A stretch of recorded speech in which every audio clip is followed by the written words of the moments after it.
Hey everyone, and welcome back to Exposed. Today I am bringing you one banger of a story, and this is one of those stories that I promise you, 99% of us, we've heard it, maybe made judgment on it, but this is also the type of story that also proves there's always two sides to a story. Now for this one, I gotta set the scene. So it's July 16th of 2025, Gillette Stadium. That's the stadium where the New England Patriots play. It was Coldplay on the stage, and they are rocking it to 50,000 fans.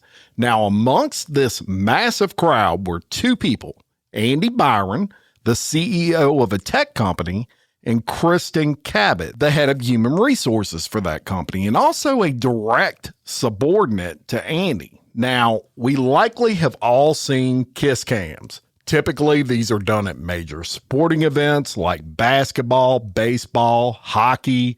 The camera scans the crowd, and if it focuses on you and your significant other, you kiss, and everyone goes crazy and cheers.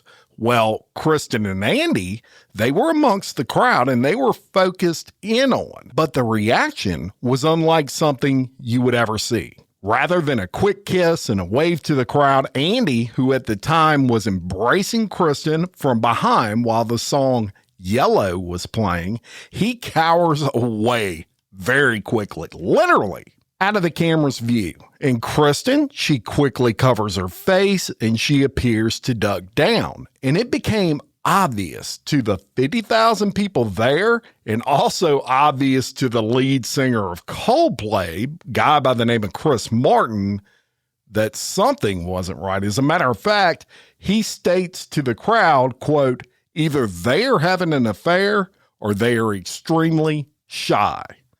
Now, 10 years ago, maybe that would have been it. A little embarrassment. Maybe a stranger caught it on his cell cam and he would show it to a friend. But likely, the world would have never known. 10 years ago, this was a TikTok-free world, remember? However, this was July of 2025, and TikTok is rolling, and everyone is trying to go viral. So within an hour, this moment was everywhere. It was actually the perfect clip for TikTok. How fast did it move? Well, how about 100 million views in just 2 days? And it thrust two people into a situation where they would lose their jobs and create a harassment situation, especially the female side of this couple, that you wouldn't believe. So let's get into it. And I'm going to start by telling you a little about Kristen Cabot. Now, Kristen was born in Massachusetts. This was in 1973, and she was 52 years old at the time of this incident. And honestly, she didn't look, and still does not look, 52 years old. Very well put together, beautiful, very pretty lady. She was a longtime resident of the Boston area, and obviously prior to this whole kiss cam incident, she wasn't in the public eye in any way, shape, or form. She was just a normal human walking the earth and working hard, super smart lady. And what we do know is that she graduated from college in 1995, and from the early to mid 2000s, she was killing it in the advertising and marketing field, working with several large agencies. Then in 2010, somewhere in that time frame, she transitions more into the human resources side of business. And she really excels throughout the next 12 years. Now, during this time, she does get married and she has two children. However, in 2018, she files for divorce from her first husband. Now, that divorce finalizes in 2022, and that same year, she remarries. She actually married a guy by the name of Andrew Cabot, and he comes from a very wealthy, well-known, super well-known family in the Boston area. They're actually in the rum business, and that business is known as privateer rum. So after 2 years of being in this marriage, she joins a company called Astronomer, which at that point was a very promising company. I wouldn't call it a startup. It had been in business quite a while, but it was the tech business, and it was still kind of waiting for its boom into the world. Astronomer was a company really wanting to get in the AI space and how that can be harnessed to improve workflow. The company was founded in 2015, but it was really starting to get its feet underneath itself as of this point. And they needed a really smart, business-minded individual to head up their HR department, and Kristen Cabot, she fit the role to a T. So in November of 2024, she gets hired on at Astronomer. And her role was what they termed the Chief People Officer, meaning she was the head of HR basically, but they got a cute little term there. Now, when she interviewed for that job and she was hired, she was actually hired by the CEO of that company, who is indeed Andy Byron. So shortly after being hired by Astronomer, Kristen and her husband, Andrew Cabot, they seem to be getting along. They purchased a $2.5 million home in Rye, New Hampshire, and life is good. Or so you would think. So now let's talk about the CEO of Astronomer, a guy by the name of Andy Byron, and he was born in Hanover, Massachusetts in 1974, but he grew up in Duxbury, Massachusetts, and he apparently had a pretty privileged upbringing. He attended private schools throughout his childhood, and he actually graduated from a private high school, which was a boarding school as well, and those are not cheap. That's why I say he likely had a pretty privileged upbringing. So from there, he goes to college, and Andy was a bit of an athlete. He actually played baseball in college. He graduates in 1997 from Providence College. This is in Rhode Island, and he got a bachelor's in political science. So in 1997, that's when he enters the tech world.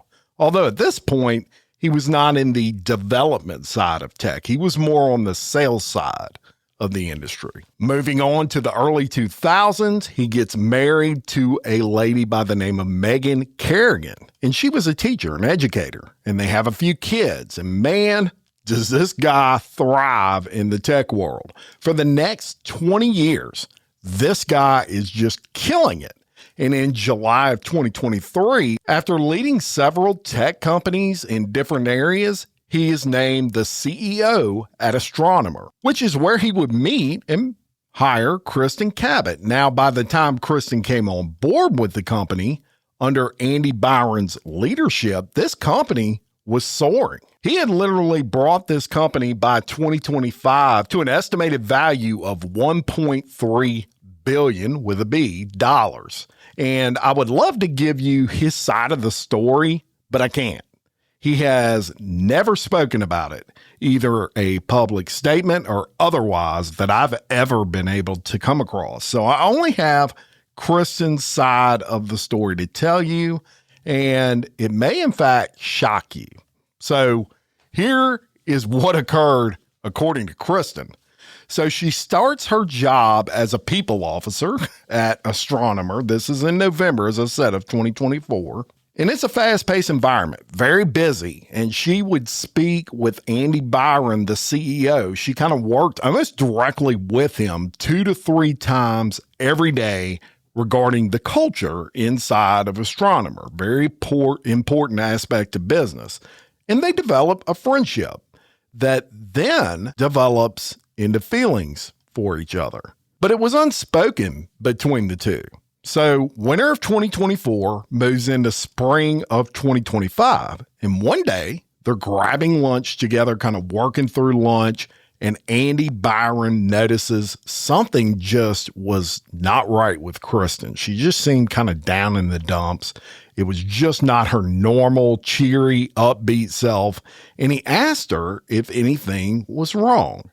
And Kristen mentioned that her and her husband were separated, and she had never told Andy Byron that before. And she said, look, I'm just going through a lot with this separation. And Andy tells her, wow, I'm going through the exact same thing, a separation. So they kind of start leaning on each other. And what do you think's going to happen at that point? To all my ladies out there listening, you're going through this really tough time, a separation, and your friend and your boss who you kind of like, but you never told him you like him, and vice versa, and you find out he's going through the same thing and he's also separated, and you're confiding in each other. I mean, you can see where this is going to lead. There was already an unspoken spark with these two, and it turns into an absolute inferno. Now, according to Kristen, big feelings grew fast. And she said she started imagining a romantic relationship and the possibilities with Andy involving that relationship. And she said Andy was kind of reciprocating everything she was putting out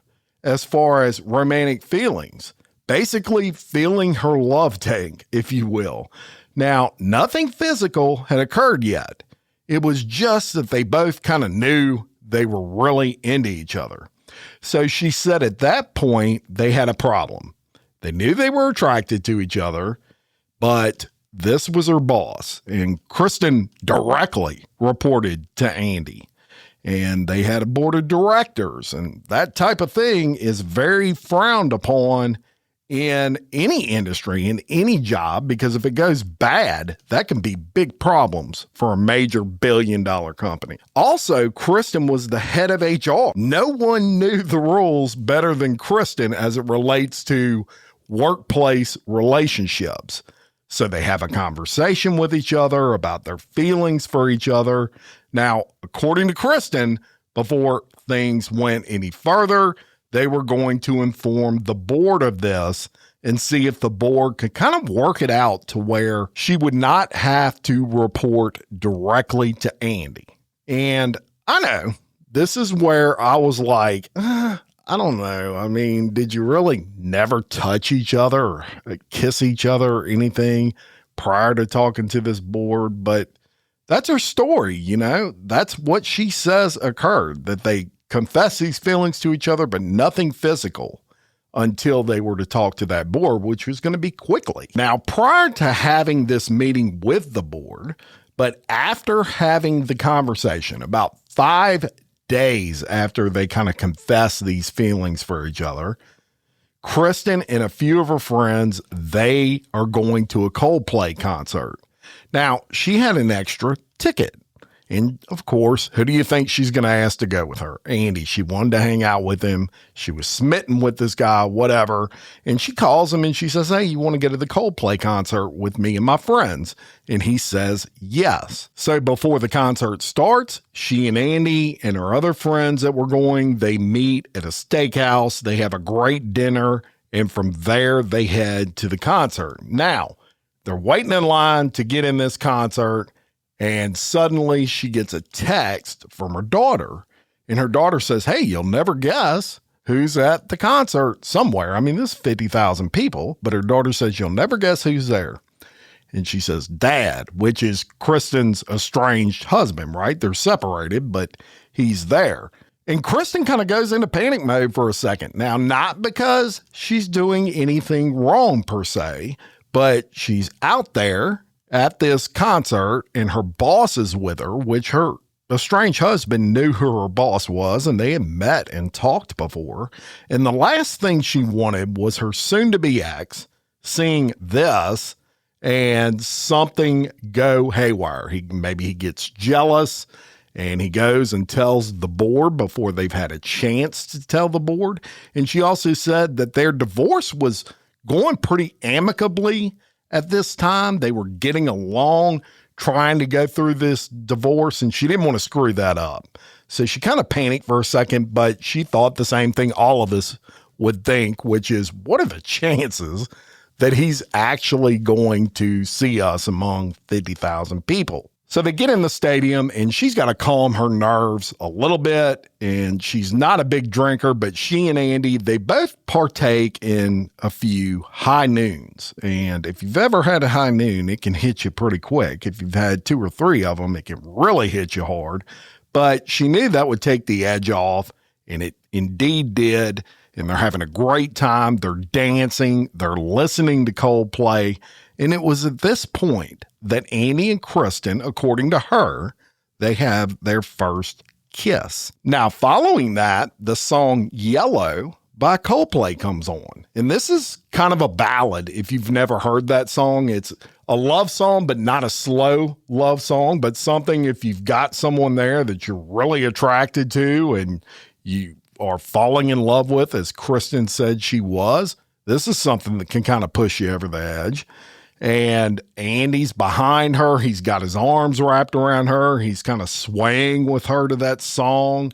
And right there on the Jumbotron, panning the audience, focuses in right on the two of them. And reactions tell me a lot. Now, Kristen, upon seeing herself and Andy on the Jumbotron, she quickly covers her face with her hands and she's kind of laughing. It's almost like an embarrassment kind of thing when the camera focuses in on her. And she turns to her friend and you can actually see her kind of laughing, but it's not the, oh shit, I'm in trouble kind of reaction. More like an, oh great, my estranged husband is in the crowd. He's going to see this and he's going to have some sort of reaction I don't like. However, Andy, on the other hand, he literally hunches down where the camera does not see him and then completely disappears. And it's at that point that Chris Martin, the lead singer of Coldplay, says this. Yeah. Oh, look at these two. All right, come on. You're okay? Oh, what? Either they're having an affair or they're just very shy. So, yeah. Kristen would say later she had two thoughts. First, she said her estranged husband would see this. They were having an amicable divorce, as divorces go, and she said she didn't really want her estranged husband to be humiliated. You got to remember, people knew this guy, very popular in Boston. She didn't want everybody clowning him, if you will, saying, oh, we saw your estranged wife hugging up on another dude at the Coldplay concert. So that was her thoughts. And second, she said, Andy's my boss, and she didn't want either one of them getting into trouble with Astronomer. That was it. That was what she was worried about, and that seems completely reasonable. It tells me from a moral standpoint, she was doing nothing wrong. But Andy, not only did he duck like he was dodging bullets in Vietnam, but he ran the hell out of the whole damn building. Didn't even look back for Kristen. But why? You got to ask yourself that. Sure, he's wrapped around his subordinate, but it's not life or death unless he was lying. So we'll get back to that. So at this point, everyone leaves the arena and she and Andy, they sit outside and they're like freaked out and they decide to go back to the bar and go ahead and plan out how they were going to tell the board about this. Cause she just had a feeling, as did he, that this was going to get around pretty quick. Not to the extent it did, obviously, but they knew somebody likely that knew them saw this. And they wanted to make sure they reported to that board before anyone else. So they make plans on what they're going to do. Andy leaves. Kristen goes home, goes to bed. And when she's going to sleep, she's thinking everything will be fine and we're going to make sure we're ahead of this. Well, middle of the night, she gets a text while she's sleeping from her estranged husband. And that text was a link to a TikTok. So she goes there and she sees the video that pretty much went around the world. And holy smokes, millions upon millions of views already. And it's the middle of the night at this point. By 8 o'clock in the morning, Andy and Kristen, they have that call with the board. And the board tells them that they had already been made aware of this. Somebody had already contacted them about the TikTok. But according to Kristen, they were pretty cool about it. They're like, hey, look, we're going to get through this. No need to panic. So let's talk about Andy, because apparently Andy lied to Kristen. How do we know this? Besides his obvious reaction on that Jumbotron, which told me kind of everything I needed to know about that. Well, just a few days after this incident, he resigns from astronomer. And his wife, who he was supposed to be separated from, she releases the following statement. This is on July 20th. Quote, "Hello, everyone. I'm Megan Kerrigan Byron. This is the most difficult moment of my life. I never imagined I would be thrust into the public spotlight in this way. I never imagined that my husband would betray me. I always believed that my marriage with Andy Byron was built on trust, respect, and pure love. Every time he told me there was something important at work and he couldn't make it home on time, I believed him. But it turns out during those times, he was with another woman. I naively thought he was working hard for our family, for our children, but the kiss caught on camera at the concert shattered everything. Seeing Andy and Kristen Cabot cuddled together, then hurriedly separating when they noticed the camera, brought me a level of humiliation and pain I cannot even describe. I cannot accept his actions. He was the husband I was proud of, the father the children respected most. His betrayal not only trampled my personal dignity, it's a betrayal of our whole family. I've decided to leave him. I cannot tolerate sharing a bed with a man who betrayed me. It's utterly disgusting. At the same time, I don't want my children to have to face a father every day who doesn't truly value them. I will take my children and leave this repulsive man behind." Now, I want to say something on that. Bringing the children into it kind of bothered me because I can tell and I can kind of read between the lines that she was going to use that as a weapon against this guy by the way she wrote it. Now, I get it. She feels betrayed. She feels hurt, but it's bothersome that she would say, "I will take my children and leave this repulsive man behind." When she wrote this particular Facebook post, it wasn't necessarily aimed at the general public. She probably could care less if anyone knew what her statement was. It was aimed at him. It's telling him you're about to pay in a lot of ways. And I get it. It's 2 days after it went down, this chick was pissed now. So as I said, the incident occurred on July 16th. This statement by his wife released on July 20th, and it was apparent that this dude was lying like a rug. He was not freaking separated.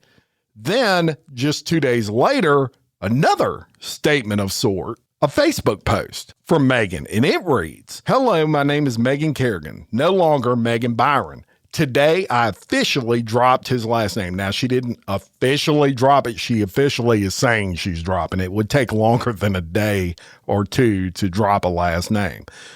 But she goes on to say, "While it may seem like just a formality to some, to me it was closure. I didn't make this decision out of bitterness. I made it out of peace. I gave my heart, my loyalty, and my name to a man who couldn't even respect me in private, let alone in public.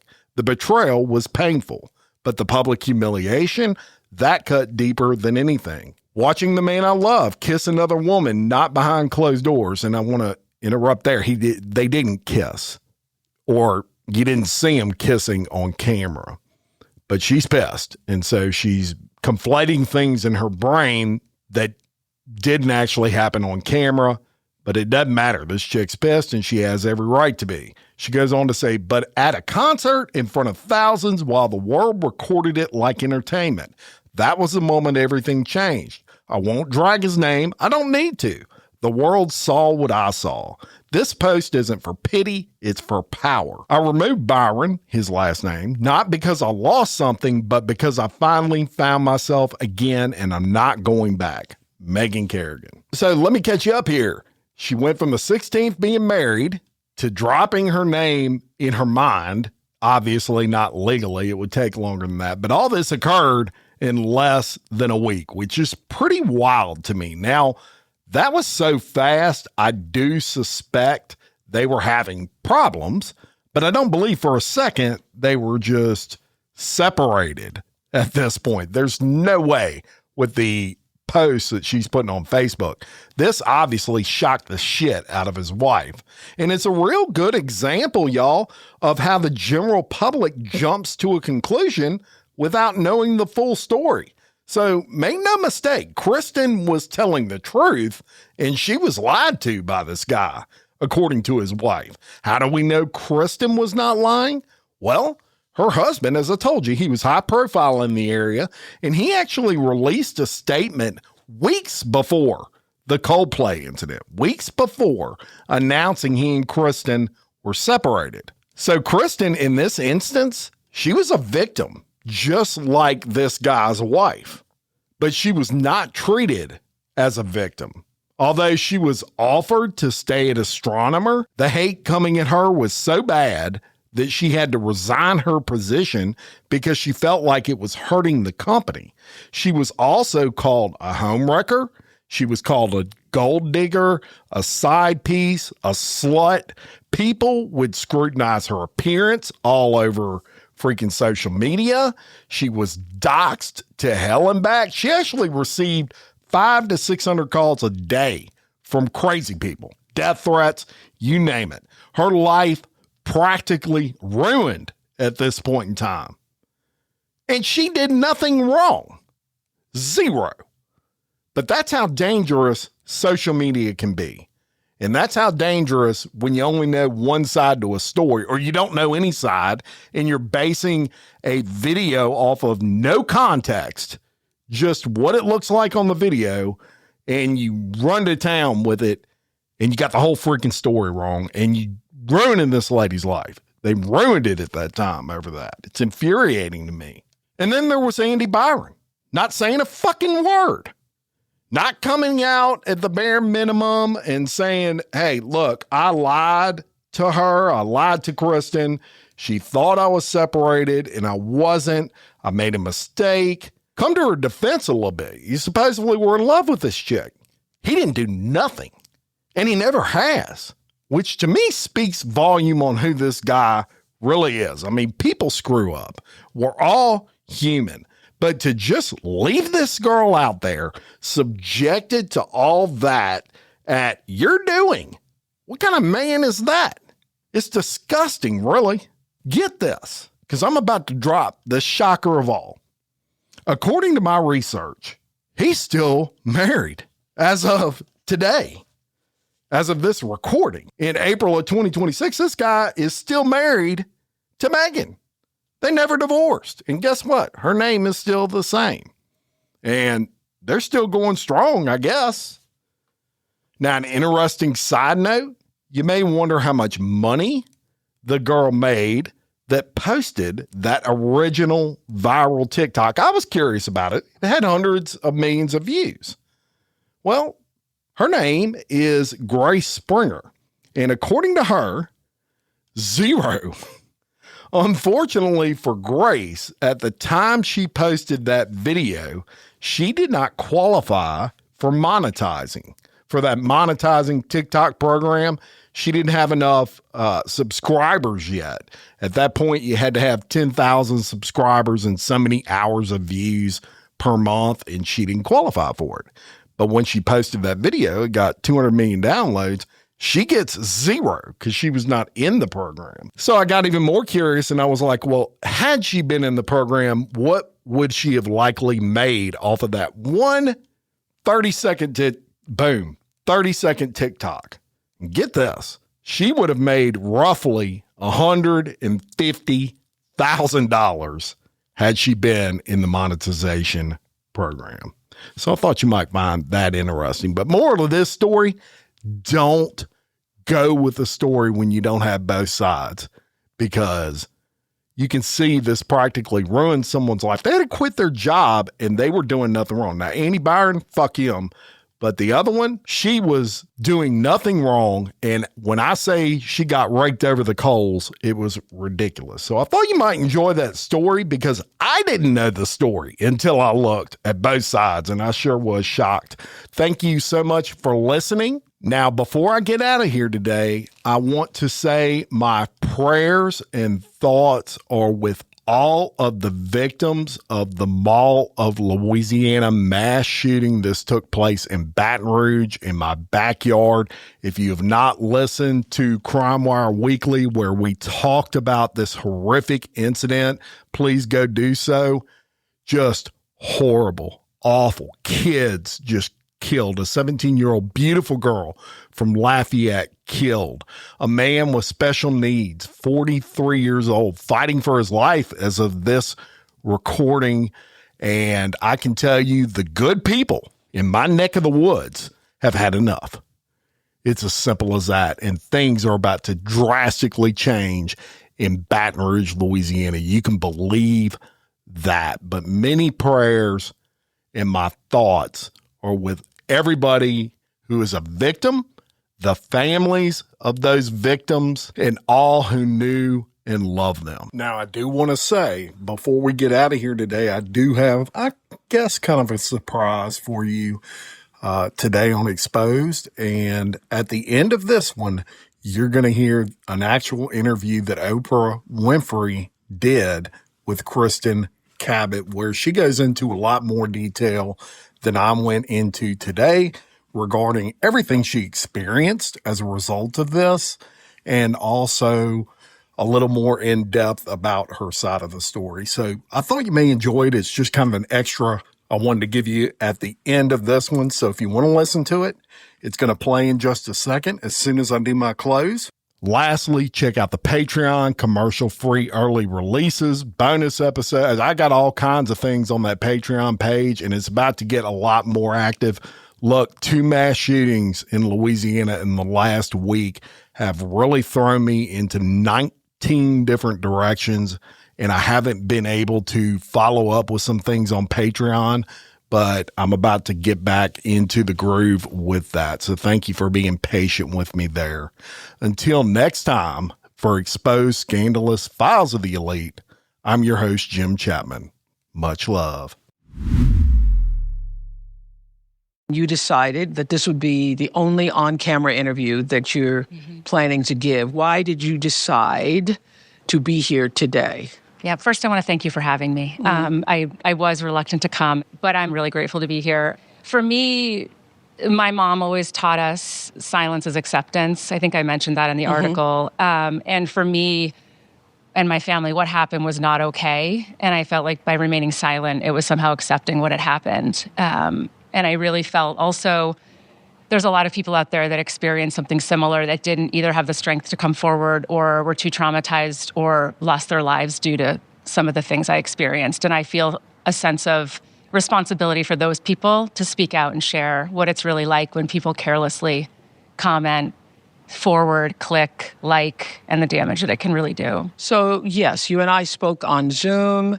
I said, first of all, before the story in the Times, I didn't know the story. I was like everybody else.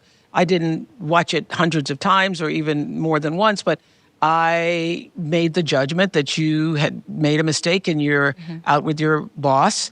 And I did not know the crucial part of that story that was left missing from all of the TikToks that were shared. I'm going to let you share that. So take us back to the night of the Coldplay concert and the decision to go to the Coldplay concert. Yeah, that's a great question. I had been going through, I'll go a little bit before that, if that's okay. Yes. So maybe 4 or 6 weeks prior to the Coldplay concert, my husband and I had decided to separate and were living apart and planning for a divorce. And Andy Byron, my boss at the time, he and I had a very close working relationship. For anyone that's worked in tech in a high-growth startup, they'll understand that the chief people officer and the CEO are partners. We work side by side around the clock. It was a high-growth startup that was growing at 100% year over year. We were hiring like crazy.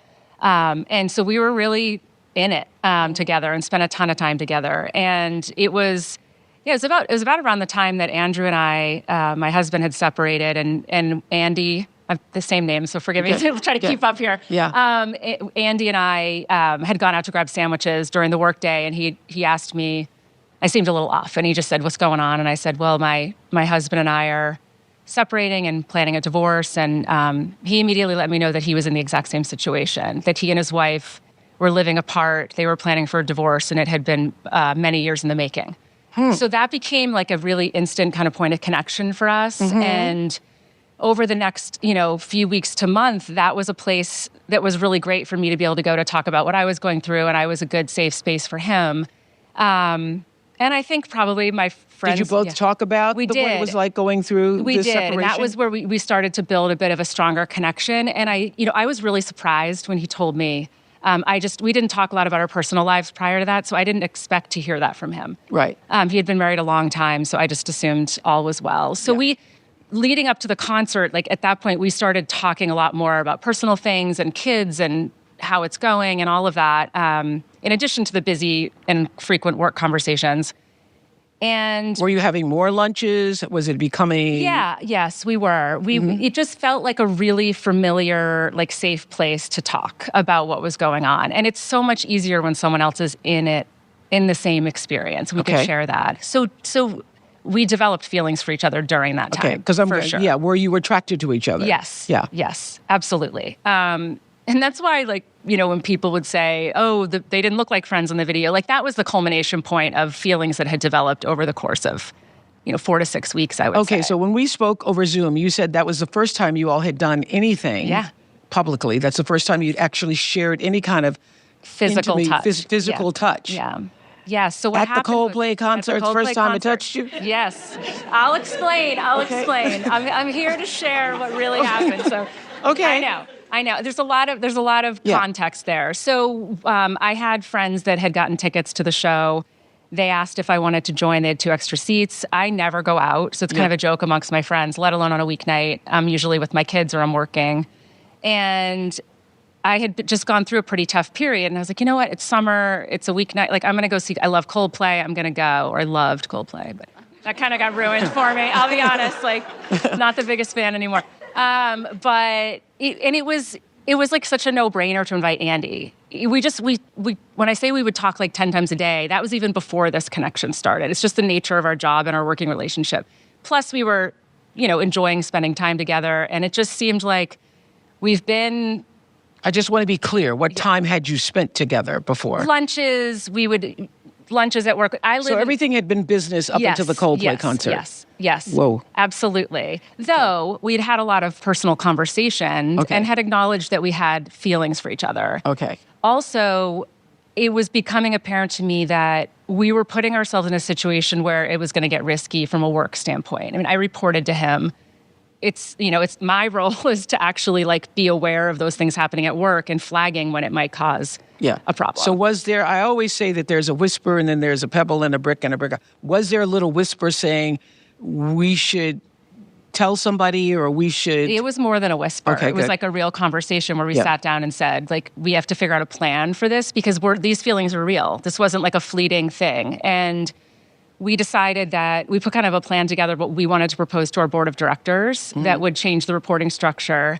Didn't you tell me that you were thinking about going to the board, or you all were going to go to the board? We ironically met probably 5 or 6 days before the concert. We had a lunch that was a lengthy lunch to talk about this and to make a plan. And the plan was to go to the board and let them know that we had developed feelings for one another and that we wanted to change. And that it was consensual. It was consensual, and which is an important point, 100%. And we wanted to propose a plan for what might work to make, take this reporting line out of the equation. Meaning you reporting to him? Meaning no longer reporting to him, but perhaps reporting to one of our investors, something like that. All right, that makes sense. Seemed like it made sense at the time. Yeah. It felt like the right thing to do. And then I got the invitation to Coldplay. I invited him to come. It was sort of a non-decision. It was just kind of like, hey, we got tickets. Do you want to come? And he's like, great, let's go. And I thought, we've kept it. Why didn't you ask one of your girlfriends? Well, I was already going with my 2 best friends who may or may not be in the audience right now. Okay. They were, one of them was already going, and the other one is the one that offered me the tickets. Okay, yeah. And he's the one I wanted to hang out with. We had a blast together. Okay. And we'd been keeping it together. Like, I could go to work and be normal. I can go to a concert and be normal until I couldn't, obviously. But it was just, it seemed like a fun plan. Got it. So he said yes. He said obviously. yes. Mm-hmm. And this was the first time socially. You all had done something socially other than meeting for lunches and discussing business. Or grabbing drinks after work with colleagues and things like that. Yeah. So you get to the concert and what happened? Well, I was walking into the concert and my daughter messaged me and said, oh, it's so great that you and Andrew are both at Coldplay. So she let me know that my estranged husband was also at the concert. So I think it's very important. This is what I did not know before the story, and y'all obviously didn't know either, that she was separated from her husband and that her boss was also separated or said he was separated from his wife. Did y'all know that? No. Okay. All right. Or that her husband was there. This is the thing. So you get texted from one of your children. Yeah, my daughter was like, "This is so fun. Great." I was like, and in my mind I thought, well, is this going to be weird if he sees me with Andy? Like that crossed or you my run mind. into him. Yeah, if I run into him. But then I was like, I'm in Gillette Stadium. There's 55,000 people here. I'm probably not going to run into him. But it doesn't matter. I mean, that would have been better at the end of the day if I just run into him. But it's, he knows how closely Andy and I work together. He knows we got lunches and got drinks. It was fine. So he knew that there was a relationship there. Yes. He knows the nature of my work and the way I've shared desks with the CEOs I've worked with. Like, it's just a very close, and so it didn't matter to me. Okay, I got to get to the moment. You got to get there. You all hadn't touched. That's what you said to us earlier. You hadn't even touched. Well, we did that evening before we started to touch before it was on camera, but Okay, but that was the first time you all had physically touched each other's, like... Correct. Okay. Other than like a, tap, when you're chatting with someone and you... Okay. Yeah. So what made you do it then? I had a really big crush on him, Oprah. Yeah. And so did he. I mean, these were like really incredible feelings. And I don't know women that could relate to this, but I had been going through a really tough time. I was coming out of a separation, and it felt really good to get attention and affection from an awesome man. That it felt good. You're leaving out a key point here that you shared with me on the Zoom. High noons. I would love to talk about the high noons. Yeah. Can we take a moment? Look at Gail going, what is that? Gail has never drank anything other than what? I like a good Shirley Tell. Oh, she likes a good Shirley Tell. So she just looked I saw you, look, what is a high noon? I want to talk about the high noons because that became a big, big topic on the internet for some reason. I told Lisa Miller in the New York Times article that, I'd had a couple of high noons and we were dancing and we got swept up in the moment. All you need is a couple. I only had two. So well, I mean, a two that make you feel like... Well, that's Gail used to ask me all the time, I see you getting yourself all liquored up. What does it do for you? Yeah. I'm not getting liquored up, Gail. It's just a vodka tonic, okay? Right. So it does make you, Gail, alcohol makes you feel a little looser. Frisky. Right.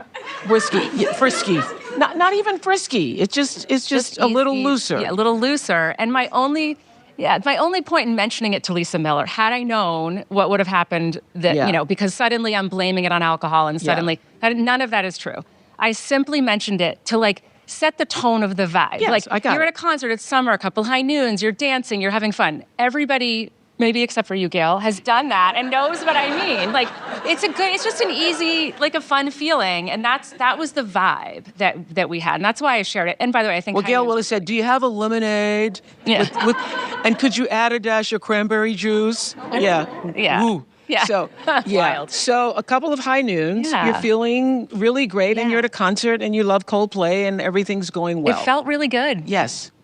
It also, I should note, it felt really anonymous. And I feel like I need to explain that too, because it didn't look that way on the video. Where we were was at the complete opposite end of Gillette Stadium from the stage. We were in an area called, I think it was called the Pavilion, but it's a big it's a sectioned off area where there's no seats. It's general admission in this section, and it holds about 250 people.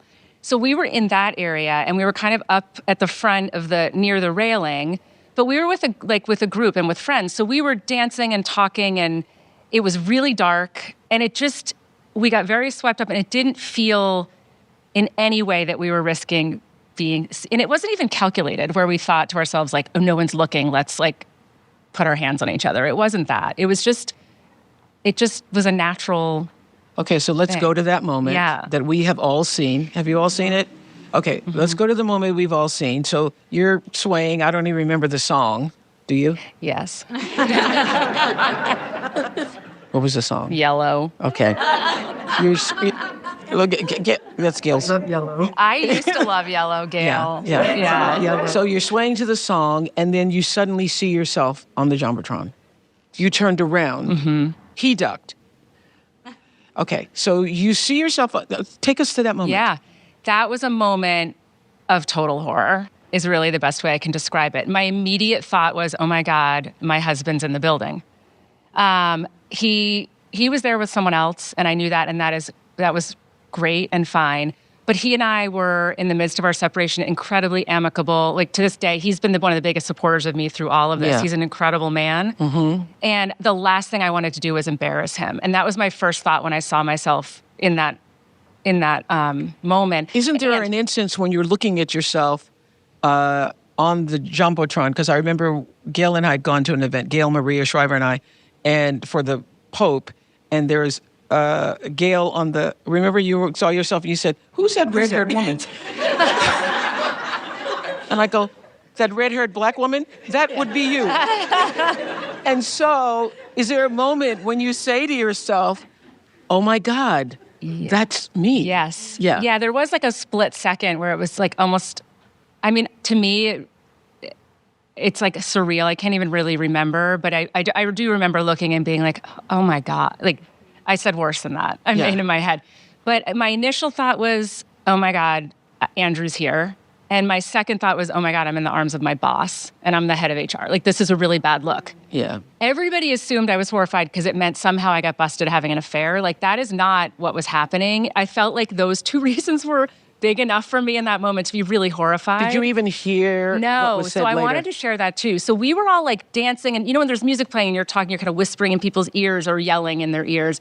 We were talking and with my friends too, and we didn't hear Chris Martin say we're going to pan the audience. Like, we never heard him warn that he was doing that, and we never heard him say they must be shy or they're having an affair. I had no idea he said that until like days later. Or the next day. I don't remember it was a blur after that night, but I didn't know that at all.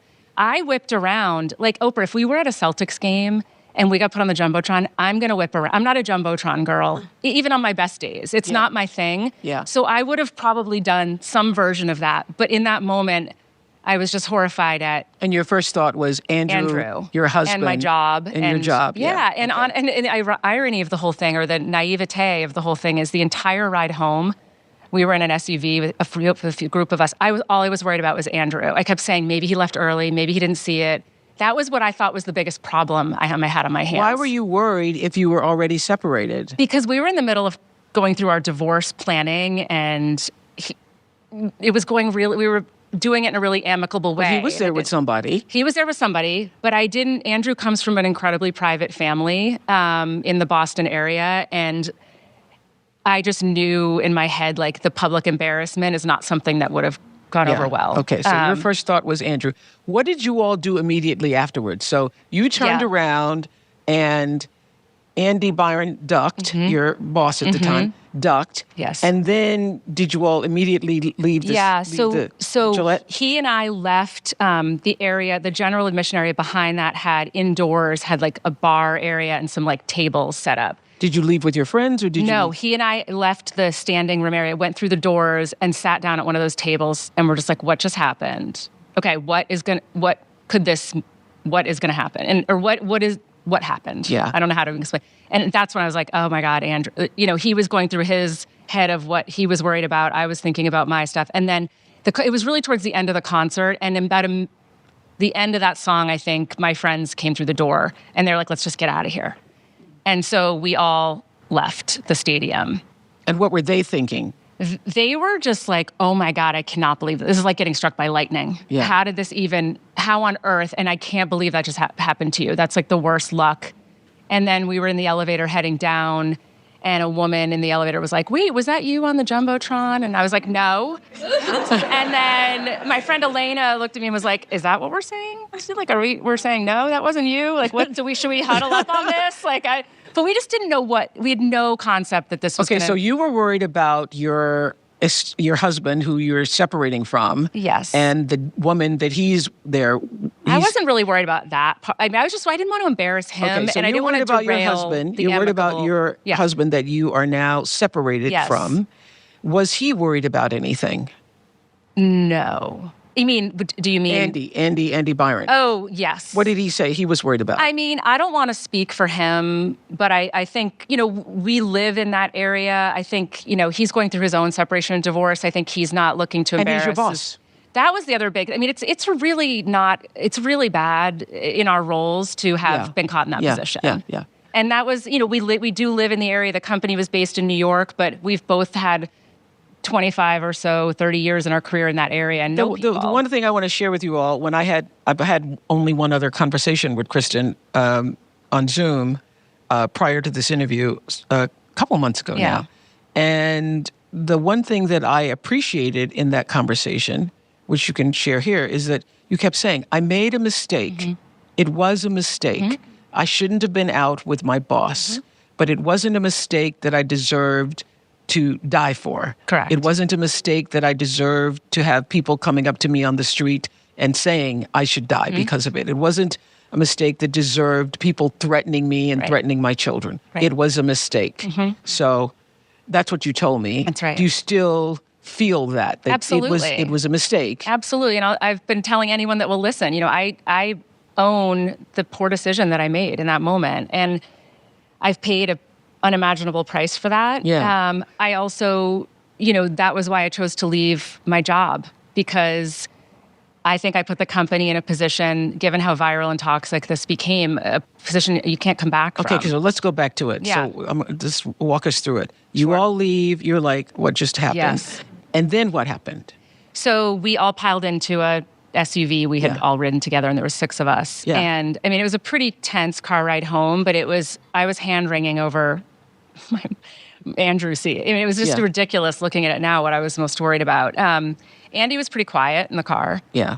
And our friends, nobody thought, it was like, oh, that was such bad luck. Like, hopefully no one really saw you. Okay, so tell everybody, you get home and you're thinking, we're going to tell the board tomorrow. Yes. We're going to go to the board and tell them. Yes. So you all didn't you come up with He came to my apartment. Yes. Andy did. Yes. And we were like, we have to come up with a statement. We have to talk to the board immediately. Yeah. Did you come up with a statement? No, we drafted an email together to send to the board from both of us to say we need to speak very first thing in the morning. Most of our board, actually all but one, were on the West Coast. So we wanted to make sure they woke drafted up. an email to send to the board. That's right.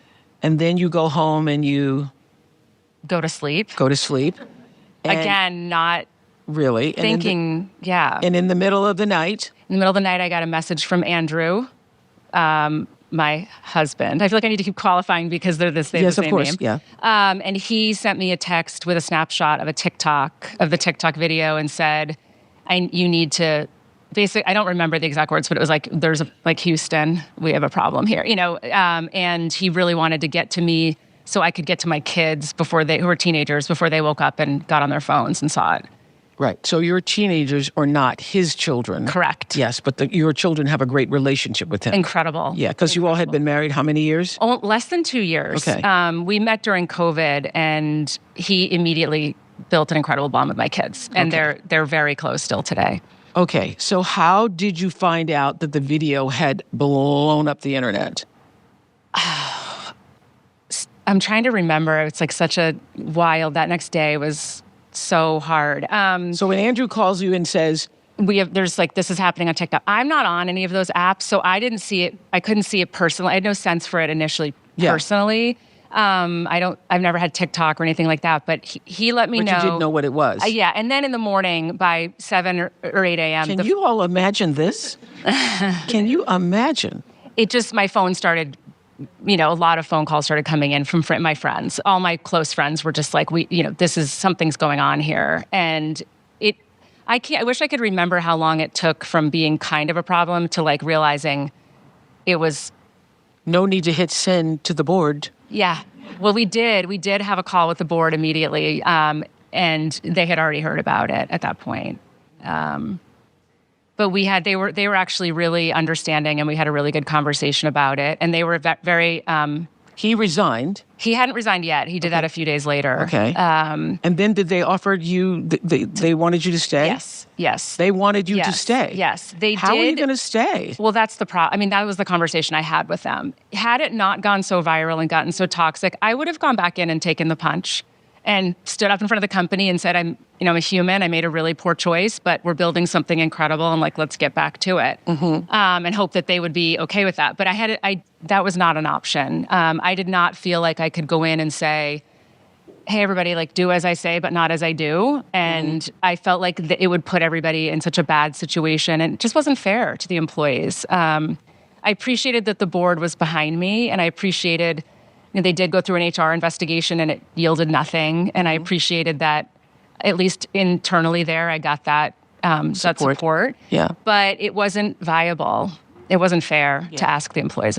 So why do you think that this went off like a bomb? Was it Chris Martin's comments in that moment that maybe you were having an affair? Was it the fact that Andy Byron ducked, or that you turned around? Was it that he was the CEO and you're the head of HR? What is it? I think it was I've thought a lot about that. I think it was a whole combination. It was a combination of all of those things. I felt in the initial moments, I'm sure it was funny to people. I can appreciate that. I've certainly seen funny things online and forwarded them around and clicked on them. I just don't think people really stop and think about there's real humans behind this. There's a life there. And it is incredibly destructive. And I listen, I've seen funny things and sent them around too, probably not giving it a ton of thought before this happened. I'm thinking very differently now than I was. But I think people thought it was funny. I think our world is, news is a really sad thing to watch. I think we are constantly inundated with bad news. And I've heard some people say that video seen 300 billion times by only 8 billion people on the planet was the thing that united people, that people were united in their judgment. And I feel bad for us as human beings that's what we did to you. Thank you. We were all united in the judgment of whatever it is you were doing, you shouldn't have been doing it. And we could all actually agree on that without knowing the story behind the story. And I heard that there were people that advised you that everything would blow over in 3 days. Who the hell told you that? I wish I could say, because you'd all be shocked, but it's a very prominent person in public relations that I spoke to that said to me, you have triggered such an avalanche of hate for whatever reason that people are not going to be open to hearing from you right now. They're not going to believe what you say. Your best bet is to stay quiet, keep your head down, and then let some time pass and then speak up. And I this is not my world. I don't know. And I really believed what she said. And I guess it makes sense. I could tell that there was so much hate. I thought maybe that is better. Why do you think there was so much hate? That's been one of the hardest things for me to reconcile, because nobody knows me. Nobody that judged this knows me. So it wasn't me. It was, I think it was, listen, I think a lot of people have had not great interactions with HR. I think there's some piece of it that's stick it to the HR lady. I get it. That's kind of funny. I think, it was incredibly cliche on every level, like the CEO and the chief people officer. And I think, I don't know. I just think people hurt people. And I think... Well, there's a lot of hurt people 300 billion times. Yeah. So the New York Times wrote that she's been called, quote, she's been called a slut, a homewrecker, a gold digger, a side piece. The usual tags for shaming women is what Lisa Miller wrote. And you told me that you believe that women are apt to, quote, eat each other alive, and that most of your criticism has actually come from other women, that other women are the only ones who dare to come up to your face and say horrible things. That's right. Yeah. That's right. That was, for me, I think other than obviously my concern for what my kids experienced, that was to me the most upsetting piece of all of this was I had no idea how unwell we are as a gender still. I think I was living in a really lovely, naive bubble in some ways where I have surrounded myself with, and am so fortunate to be surrounded by incredible women that support have supported me, through thick and thin. I do the same for them. And I don't know women that tear each other down. That's not been my own experience. And at work, like I've been really intentional about the women that work with and for me, like bringing them along in their career, giving opportunity, mentoring, and helping them. It's just not, it was such a shock to me. I think I was told that 90% of the online comments and hate came from women. Every single interaction I had in person, and there were many, were all women, like you said. Since we had our conversation, I was thinking about this. And I say this, not just because Gail is here, but it's pretty publicly known that Gail went through a divorce and her husband had an affair. And Gail always says that there's a lot of members of that club. There's a lot of women who are a part of that club of with partners who betrayed them with other women. Mm-hmm. And I think that for a lot of women, you became the face of that. Do you all think that? Yeah. That you became the face of the woman who took my husband, the woman who would take my husband, the woman who, that's where the hate was coming from. I agree with that. And I also think that if you looked differently, you would have probably had another outcome. I think you are the blonde ideal, the girl next door, all of that. Am I being truthful here or what? Yeah.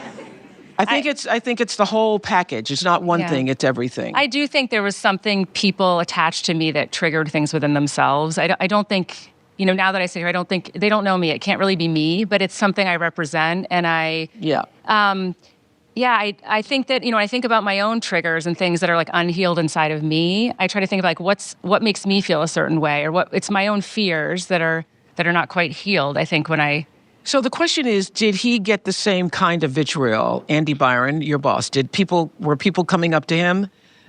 No, not at all. Attacking him, attacking his children? No. Yeah. And I mean, just thinking about, starting from the very beginning, every single part of my physical appearance was picked apart. There were stories written about jewelry I was wearing and who bought it for me and how much it cost, when one of my best friends is a jewelry designer and I've bought everything for myself that she made me. And it's, my hairdresser somebody found, and that turned into a whole thing where she was dragged for giving me crappy highlights. And she got lit up for that. And just everything about how I looked, to how I was dressed, to how I behaved, to the sleeping my way to the top, to the gold digger, to this, all the words that Lisa used, the husband stealer, which, by the way, that expression really bugs me. And I'm not trying to make light, obviously, of adultery. It's not that, but this notion of women stealing men, like I would walk in and duct tape and zip tie a guy and like unwittingly drag him out and steal. Mm-hmm. Like the man has no role in this. Mm-hmm. This is, and for me, like I was the face of all of this. There was no one talking about Andy's hair, shirt, watch. There was no one questioning.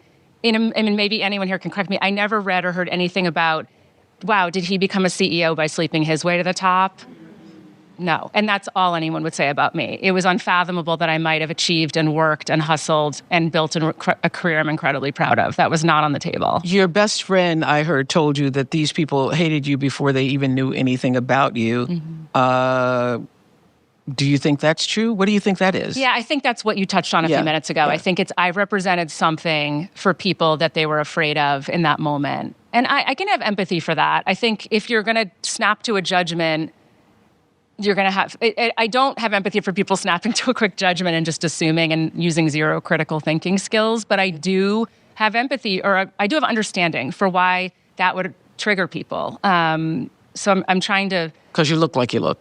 No, because I think, the way the story was narrated for me without my input was I'm, having an affair with my boss and we're running around and we're on the company credit card buying it's probably what a lot of women worry about when their husbands are out on work. I get that. Yeah. I can understand that. Yeah.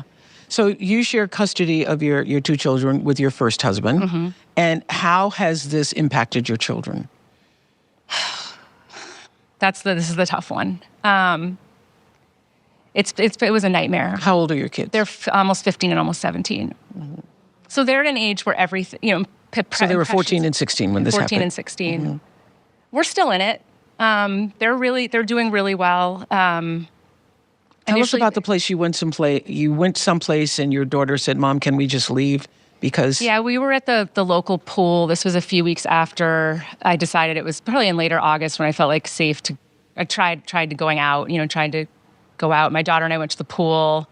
big hat glasses, all the things. And a woman at the pool started taking our picture in a really not subtle way. And my daughter she just lost it. And she's like, we need to just leave. And I was like, I'm so sorry. I didn't, I was not in a position. It's funny, the version of me before this concert, I would have marched right up to her and grabbed her. I mean, I'm not a shrinking violet, but I became,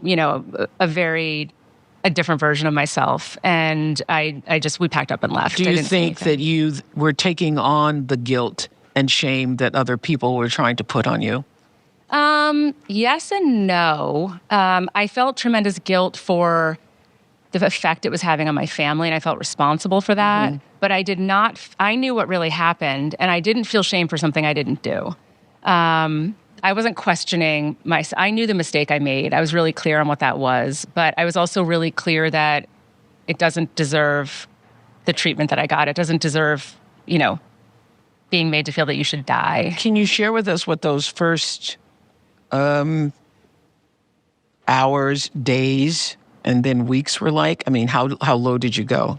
It was dark. The first weekend after the concert, I rented an Airbnb and went up to the mountains in New Hampshire with my dog, thinking I was just going to let it blow over and come back. I really didn't understand, because I cut off all access to the internet and social media and everything. I went away thinking, it was sort of like the beginning of COVID, when you're like, we'll close the office for the week and we'll see you in a week, and then you're like, see you in 2 years. It was sort of like that. I thought I'll just go and disappear for the weekend. But when I came back, I'll do a self-care day. I did, yeah. I was like, I'm just going to regroup and relax and not. And you thought it would blow over in a few days, as you had been told. As I'd been told. Yes. That definitely didn't happen. But I came back to my house that was a place that was really like my safe space, as your home typically is. And it became a place that was as unsafe as any place could be, because a local radio station gave out my address on the air. And for whatever reason, the whole world has access to my phone number. And I guess I don't know how people do that. But so from that day I returned, there was paparazzi there for weeks. They wouldn't leave. I had people trespassing and looking in my windows. We had people doing drive-bys and yelling and honking. We had my phone. With your children home. Yes, with my children home. My phone was ringing around the clock, and just vile text messages and voicemails. That's probably a couple days in when the death threats started, but they were also just perverse, disgusting messages. I got emails constantly. Were you afraid? Were you scared? I was terrified. And your children were really scared because your children overheard you speaking to your mom. They did, and they heard one of the death threats. My kids asked me not to spend too much time talking about them today, but I'm comfortable talking about portions of it, and that's one of them. They were terrified for me. They're really protective of me, but they were also really scared for what this meant for all of us. We're not used to we're really private. Like, when your kids are hearing that you're getting death threats, kids think we're going to lose our mom. Yeah. Mm-hmm. That's what kids think. Yeah. That's exactly what happened. Kids think we're going to lose our mom. Yeah. Then they have to now be afraid for you. That's right. Yeah. That's right. And, I've been a single mom for a while, and they, I think, already lean in to taking care of me more than I'd like them to do at their age. Like, I've got it, until this, I'm good, but they've always been, they're really like sweet and, empathic people. So they really they're always kind of keeping an eye and making sure I'm okay. So this kind of elevated all of that. In all this, I mean, I think a lot of people at this point have experienced online vitriol or people saying horrible things. Yeah. And sometimes there's something that just is said and it cuts you. Yeah. Especially if it's untrue. Did you have one of those moments where something was said and it just brought you to your knees, or made you not want to get out of bed? Or yeah, it was, and there's actually a few, but the one that just came to mind first was the piece around sleeping my way to the top at work. Mm-hmm. I've worked in advertising and technology, which are really male-dominated industries, and I've spent my entire career fighting against the stereotype of, I must be sleeping with someone, or I've been so intentional about how I move through my work life. I've never been involved with anyone I've worked with before. I've been working since I was 13, and my mom had us out really legally working early on, and I I never stopped. And my career was my identity, for better or worse. And this has been a wake-up call around that. But that was I had tremendous pride in what I had built. I love what I do. And for that to be a whole entire narrative to be written that takes that away from me, it just gutted me in a way that I can't explain. So it was really that one. I think, obviously being called all these horrible names it hurts. I have a friend that said to me recently, like, why would you take criticism from people you would not take advice from? And that really hit home for me. And I thought about it. I'm like, it's a great point. But I did. It's a great point, but when you're in the middle of it, it's hard to feel that. That's right. Yeah. And it hurts. Like, and it's easy to say, oh, ignore the trolls or ignore but it's really hard. You have to, it's really hard to ignore that. And it gets really personal. Yeah.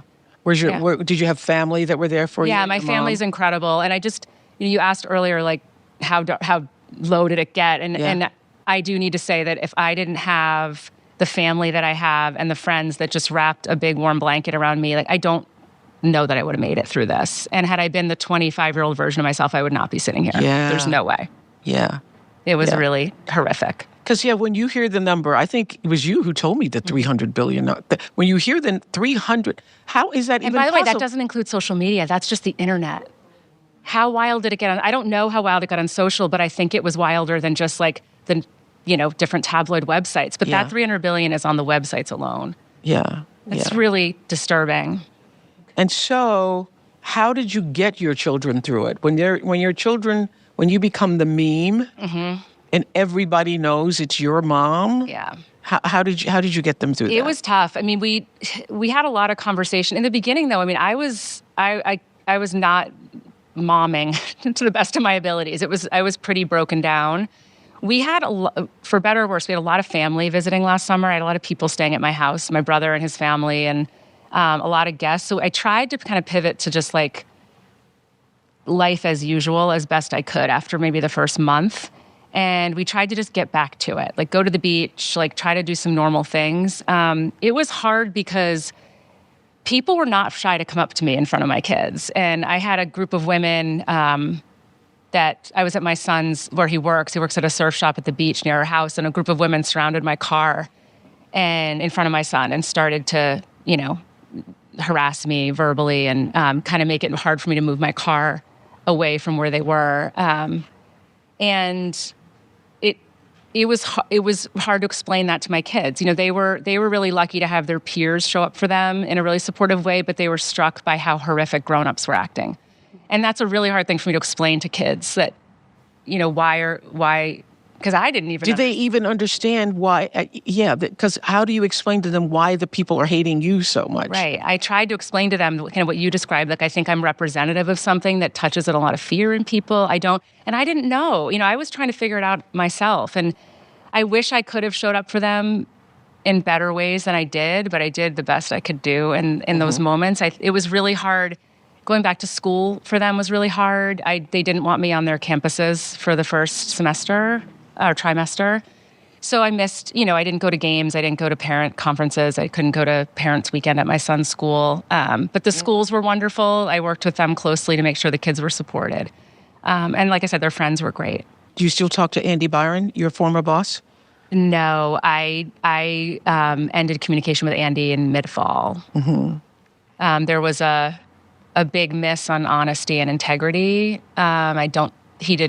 He wasn't the person he represented himself to be to me, and lying is not a non-negotiable for me. What does that mean, actually? It means he missed the mark on being as honest as he could have been with me. And at the end of the day, Oprah, I was the one left Meaning holding. He wasn't separated? Because what you're implying to me, what I'm hearing is that he really wasn't separated.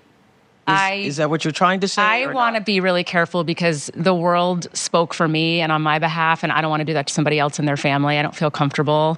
But I will say, a lot of what was represented to me was not true. Okay. I also want to say that being left... But will you verify again, as you said to us earlier, that he had told when you told him you were separated, he had said to you he's going through the same unequivocally. thing? Okay. Unequivocally. So you believed when you were standing with him at the Coldplay concert that he was separated? Absolutely. Okay. Zero doubt. Okay. But I was left holding the bag. And I don't, being the one that was attacked for this with, and he's remained silent. To me, that's not a quality that I would look for in a friend or a partner or a boss. So we have no relationship now. What would you have wanted him to do or say? I mean, the entire trajectory of this would have changed if he would have just made a quick statement to say, my wife and I were separated at the time of the concert. Just like my husband did. But it didn't matter when, it was great that Andrew did that, but it also, I was still left with, the tone changed a little bit. Okay, so she was separated, but he wasn't, so she's still a homewrecker. Okay, one moment and one split-second decision can change the trajectory of anybody's life. Why do you, I'm always, whenever something particularly this big happens, I say, what are you trying to teach me, God? I know. You didn't have to use this big a lesson. Yeah. I could have gotten with something smaller. Yeah. Have you looked at this in the bigger picture of your life? Why did this show up in your life this way? And what is it here to teach you? Yeah, I mean, that's the $1 million question. I think about that every single day. And I do believe, I got knocked off my course for a reason. There's something to learn here. And there's bits and pieces that are coming into the light for me.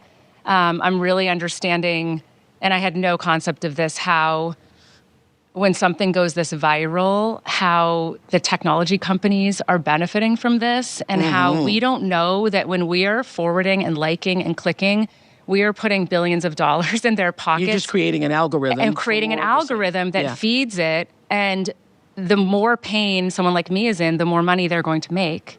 And it fuels it and feeds it. And I think there's accountability there that needs to be looked at. I think I'm heartbroken at how women are treating other women. One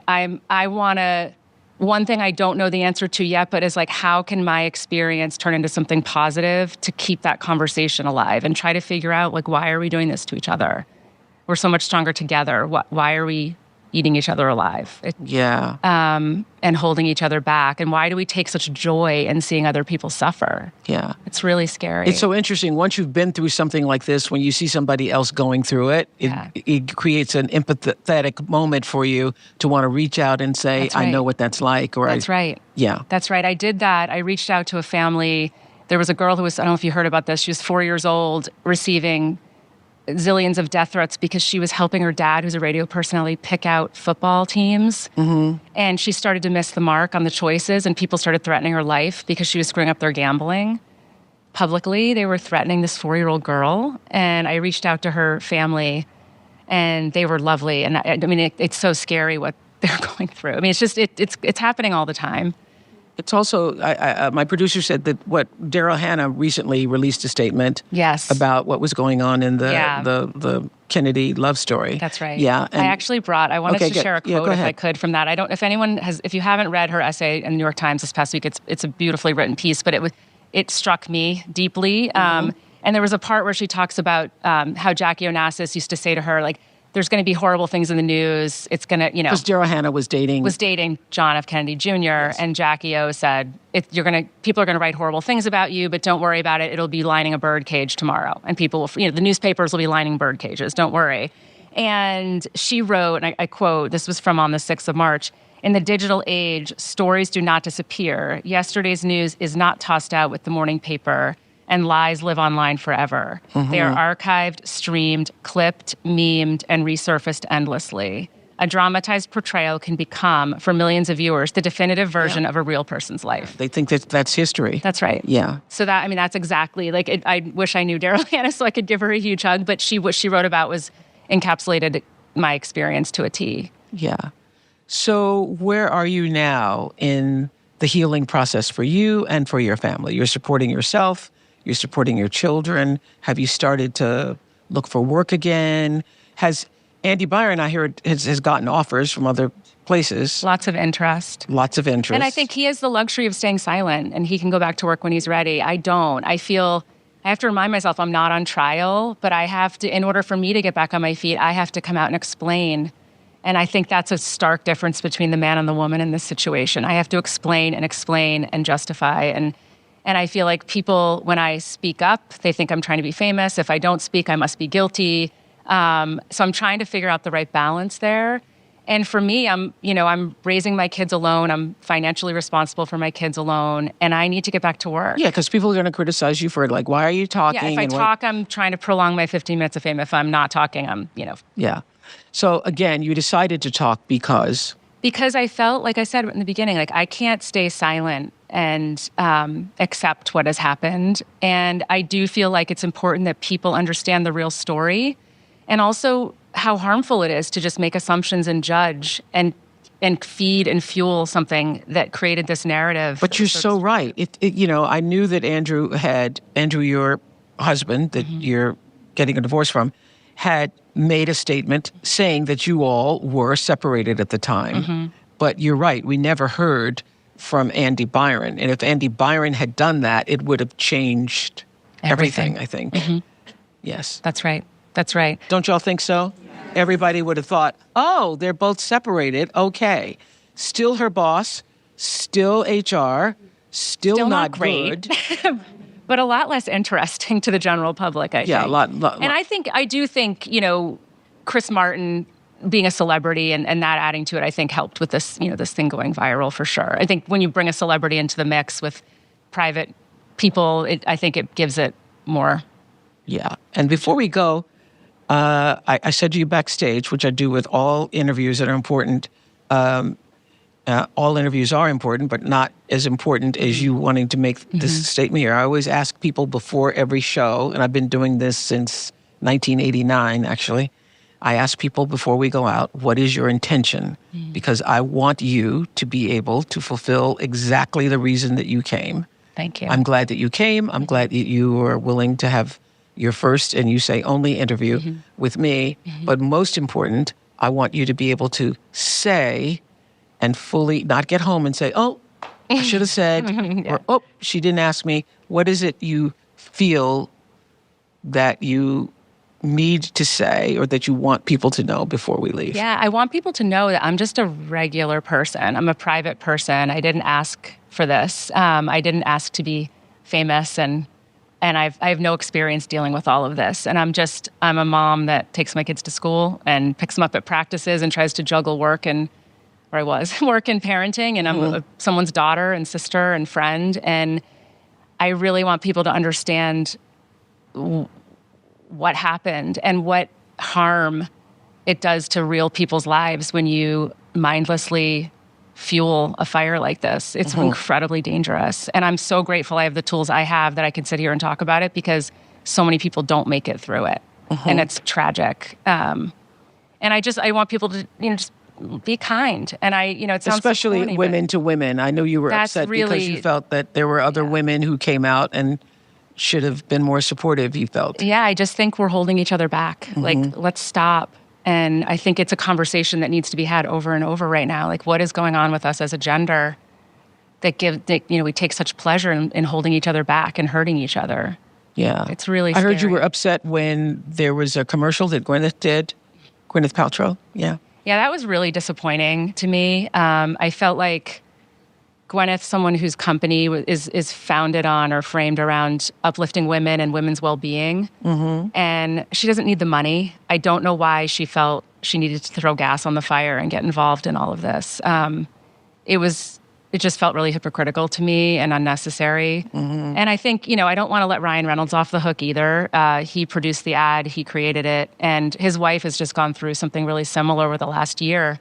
And I find it really kind of astounding that he thought this was a great way to lead, Well, I will tell you that I called Gwyneth and I asked her about this. And so this isn't an official statement, but I did ask her if it was okay if I shared what she shared with me. And she said that she was told that you and Andy Byron had signed off on that commercial.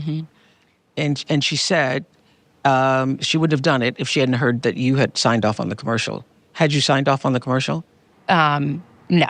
Yeah. And she communicated that to me as well. Okay. Because she also said that she sent you an email and that she hadn't heard back from the email.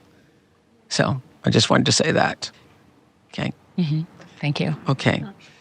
So when that commercial came out, did you feel that that was just fuel on the fire? Absolutely. I mean, it made everything in that moment and for, ensuing days or weeks, it made everything harder. It made it a lot harder for my kids too. I think when a celebrity gets involved like that, they're teenagers. Like I said, they know who she is. They know, and it just added to it in a way that was so unnecessary. But people have their own needs, and I can't speculate as to what those are. So it happened, and I can just... And you're saying that you've been most disappointed by the reaction from other women. That's been the biggest thing for me. And I don't know. I wish I could fix it. I wish I could understand. And honestly, I'd love to sit with some of these women that are so angry at me and really listen and try to understand what it is about me, or what would they like to have seen?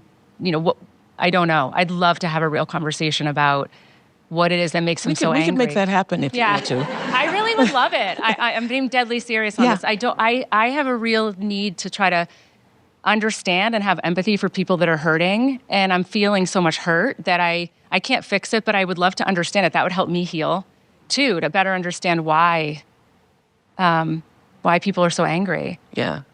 Is there anybody here who had seen the video who was angry? Yes. So were you one of those angry people? I wasn't angry at you. The first thing that came to my mind when I saw that video was everything done in darkness comes to light. Yeah. And I pass judgment, and I take ownership for that.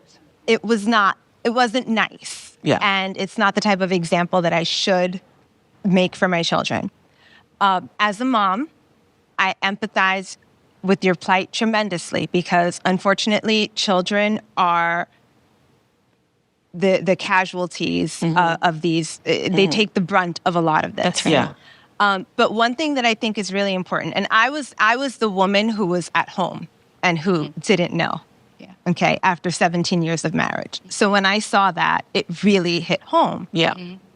But the most important thing that I've learned through my journey is that the only person that can define who I am is me. Yeah. That's right. That's right. I love that. Yeah. Yeah, I think that's really true. But I also, as a person who is, throughout the internet, people say horrible things. There's no need horrible, for that. horrible things all the time. And it is very, very different if you're up on a Jumbotron that becomes the most watched video of the entire year. It is, and there is that distinction. But for a person who's going through a very public situation in their own microcosm, which is a Jumbotron for them, it's different. But again, and so my apologies for the judgment that I passed based on what I had read. Because you didn't know that you were separated. I didn't know that you were separated. And you didn't know that he was separated. No, it was because I went by the narrative. Well, that's a major factor. But irrespective of that, I would have never, ever, ever said something mean or wished death upon. Like that's just unacceptable. But There's no I think need for that. This is. Thank you so much for sharing that, and thank you so much for being willing to admit that you were in judgment, because the whole world was actually. And I would have to say that in this moment, I think it's really important for we as the human species to look at how we are participating in the comments and the global discussions, because does a person deserve death threats because they made a mistake? Think of all the mistakes we've made in our lives. Think of all the things you wish had not been seen, or you wish you hadn't have done that or said that or whatever. And it gets, replicated 300 billion times. And now people are threatening your life and the life of your children. They're parked outside your house and your number is all over the world. I mean, just think about that for a moment. Yeah. I am really sorry that you had to go through that. Thank you. Thank you for allowing me to talk about it. And I know it took a lot for you to do this today. I do have to say, if I can interrupt, and I'm sorry, at the center of the trauma for me is how women have treated me. And it was really scary to come here and sit in the center of a room full of primarily women, just kind of looking at me like, this is really, really terrifying. Yeah. But I have to say, I do feel a lot of warmth in the room. So I want to thank the people here. This was it was almost couldn't do it because of the audience. And you still said yes. Well, my daughter told me yesterday morning when I dropped her at school, and I was like, I'm so nervous. And she's like, Mom, this will be like therapy for you. You can do it. Oh. I was like, oh, thank you. But yeah. It does feel good. Well, it does feel good. It does feel good. So I thank you for allowing me to be your first interview. Thank you.